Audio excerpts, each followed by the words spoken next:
Salut les gars, si vous êtes là aujourd'hui, c'est que vous voulez acheter votre droit d'entrée pour gravir le mont Fuji ou le permis d'ascension, hein, c'est la même chose de toute façon, droit d'entrée, permis d'ascension, c'est pareil.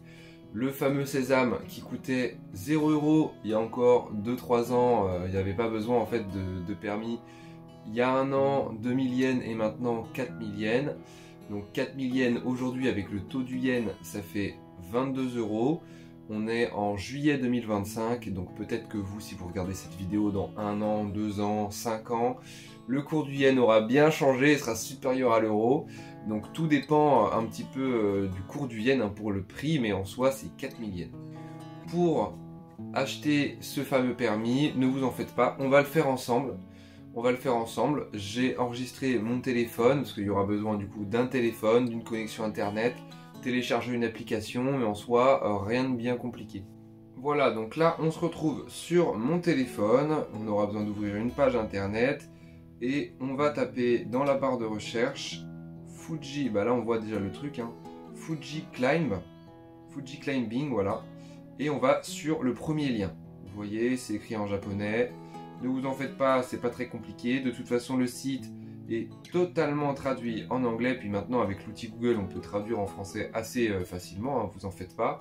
Donc là on voit un petit peu, c'est un peu la page d'accueil, là on voit que le volcan est en alerte niveau 1 d'éruption. Il y a les infos dessous où on voyait qu'il y a des routes qui étaient fermées certains jours. Mais voilà, c'est ce qui nous intéresse, c'est au-dessus, vous voyez, avec les 3 routes là qu'on voit, on clique dessus. Là, on va traduire la page en français pour que ce soit beaucoup plus agréable pour nous, comme on est français. Et voilà, on a la page traduite un petit peu. Ça, c'est le site officiel, hein. Et on a les étapes à suivre et les réglementations pour les grimpeurs, voilà, qui veulent accéder à la montagne entre 4 h et 3 h du matin. On doit avoir un logement. Donc voilà, là, on voit un petit peu tous les règlements en fonction des langues. Voilà, et là, la procédure du coup d'entrée pour avoir le sort de permis du coup d'ascension. Donc là, il nous explique un petit peu comment ça marche, la période de préinscription, tout ça, voilà. Et installer l'application. Donc là, on voit l'application Shizuoka Préfecture Fuji Navi sur votre smartphone. Donc bon, là, normalement, je vais la stabiloter sur l'écran. Vous allez voir. Et ensuite, on aura juste à aller du coup dans le Play Store si on est sur un Android. Et du coup, si c'est un Apple, un iPhone, c'est, je sais même pas ce que c'est, mais l'équivalent de Google Play. Bref, c'est pas très grave. Donc là, on va taper du coup ce qu'on a vu sur le site précédemment et aller sur cette application. Voilà. Fuji Navi avec des symboles, des kanji au départ. Donc voilà, c'est une application japonaise. Du coup, faut pas en avoir peur, elle mord pas, hein. Vous en faites pas. Donc là, je vais ouvrir l'application.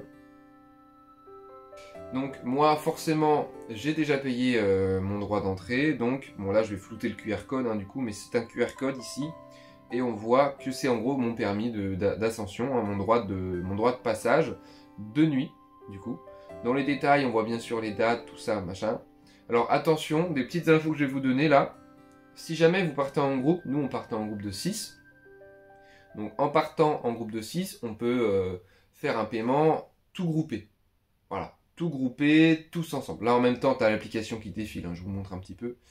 Mais si jamais quelqu'un des 6 personnes se désiste, finalement on le sent pas et veut pas y aller, vous devez annuler votre réservation et tout refaire. Donc le site lui-même le dit, il vaut mieux quand on est un grand groupe, payer chacun son droit d'entrée.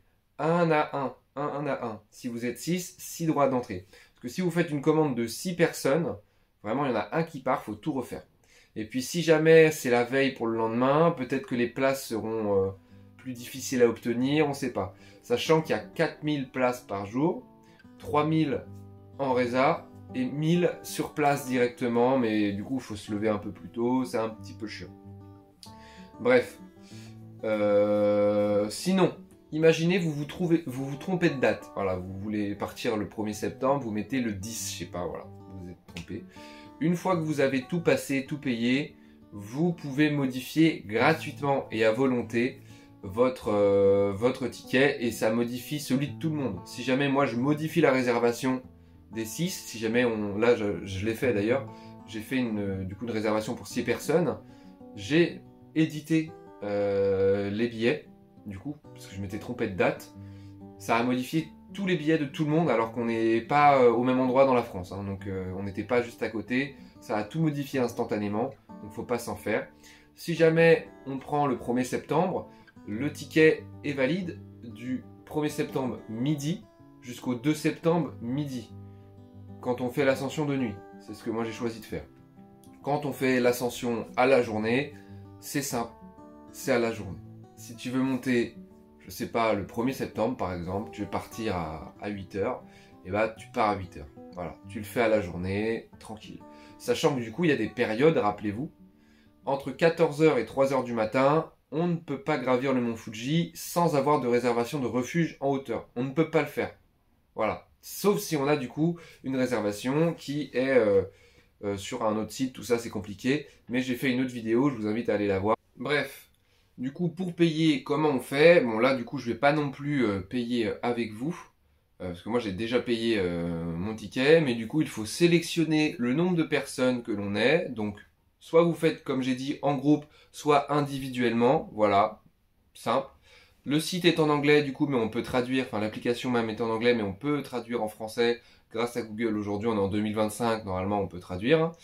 Ensuite, on choisit sa date, voilà. Juillet, août, septembre. De toute façon, il n'y a que ces 3 mois-là. On peut bien sûr voir les informations sur le site, sur tous les chemins qu'on veut prendre. Il faut choisir son chemin. Tout ça, toutes ces infos-là, quel chemin prendre, quel équipement avoir, quel refuge, comment. J'ai fait des vidéos dessus, je vous invite à aller les voir sur la chaîne. Comme ça, vous serez informé au maximum avant de commencer l'ascension de ce mont-là. Donc voilà. Qu'est-ce que j'ai oublié d'autre? Oui, pour payer, bah, du coup, 4000 yens. Vous payez en yens, hein, par carte bancaire. Là, vous pouvez payer par carte. Pas besoin de payer sur place en yens.